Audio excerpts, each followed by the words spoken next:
আসসালামু আলাইকুম বন্ধুরা। আজকে আমি আপনাদের সাথে নিয়ে এসেছি একটি দোয়া কবুলের আশ্চর্য গল্প। যে গল্পটি পাঠিয়েছে নাম প্রকাশে অনিচ্ছুক এক আপুটির মতে আমি তার পাঠানো লেখাটি আমি হুবহু পড়ে আপনাদের শোনাচ্ছি।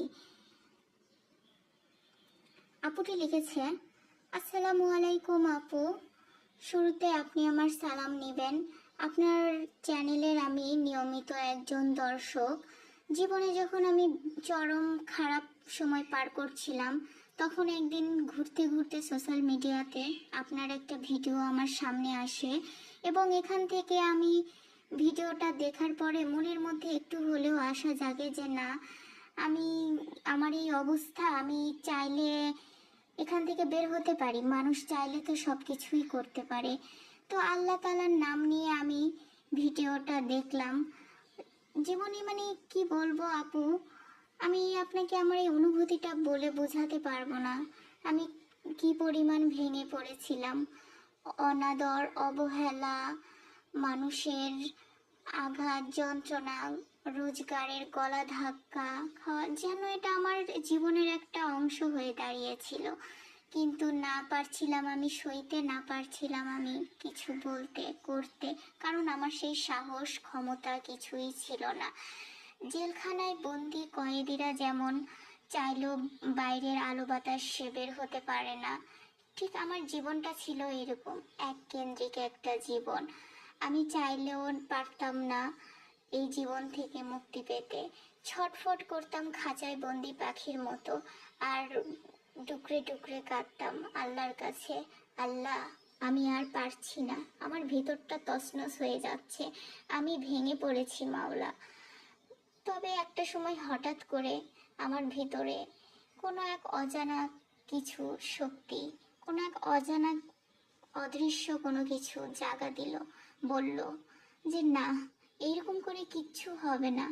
আসলে এগুলো কোনো কান্নাকাটি, হতাশা, এগুলো আমাকে আলটিমেট শুধু আরো বেশি ডিপ্রেশনের দিকেই ফেলবে, আমার সমস্যাগুলোকে আমার অন্তরের মধ্যে আরো বেশি জটিল করে তুলবে। এর থেকে মুক্তির একটাই পথ, আমার রবের কাছে আমার ফিরে যেতে হবে। আল্লাহ আছে ইনশাল্লাহ আমার জন্য, রাখে আল্লাহ তোমারে কে। যেই কাজ সেই, যে কথা সেই কাজ। আমি একদিন হঠাৎ করে অনুভব করলাম, তখনও কিন্তু আমি কোনো তাহাজ্জুদ নামাজ পড়তাম না। তাহাজ্জুদ নামাজের কথা শুনেছি, কিন্তু আমি কখনো এর উপর কোনো আমল করিনি। কিন্তু সেই দিনই আমি প্রথম আমল করি, যেই দিন সারা রাত আমি কান্নাকাটি করেছি। কান্নাকাটি করে শেষ দিকে আমি আর যখন সহ্য করতে পারছিলাম না, মনে হচ্ছিল এই বুঝি আমার জানটা কেউ টেনে হিসড়ে বের করে নিচ্ছে। আমি তৃষ্ণার্ত পাখির মতো শুধু চিৎকার করছি, কিন্তু আমার কোথাও এক ফোঁটা পানি পাইনি। আমার অন্তরটা একদম খা খা করছিল। এক ফোঁটা পানির জন্য যেমন তৃষ্ণার্ত কাক ছুটে বেড়ায়, আমি একটু শান্তির জন্য, একটু ভরসার জন্য আমি এদোর থেকে ওদরে আমি ছুটে বেরিয়েছি।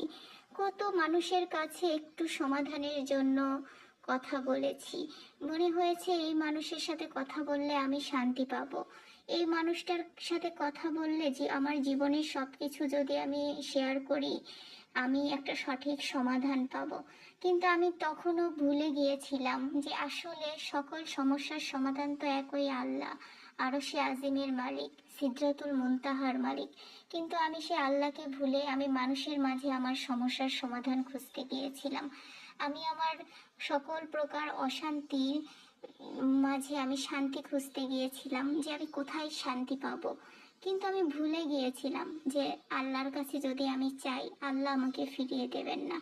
ওই দিন আমি সব কিছু ছেড়ে আল্লাহর কাছে নিজেকে সোপর্দ করলাম, নামাজ পড়লাম। আমি জীবনের প্রথম তাহাজ্জুদ নামাজ পড়েছি।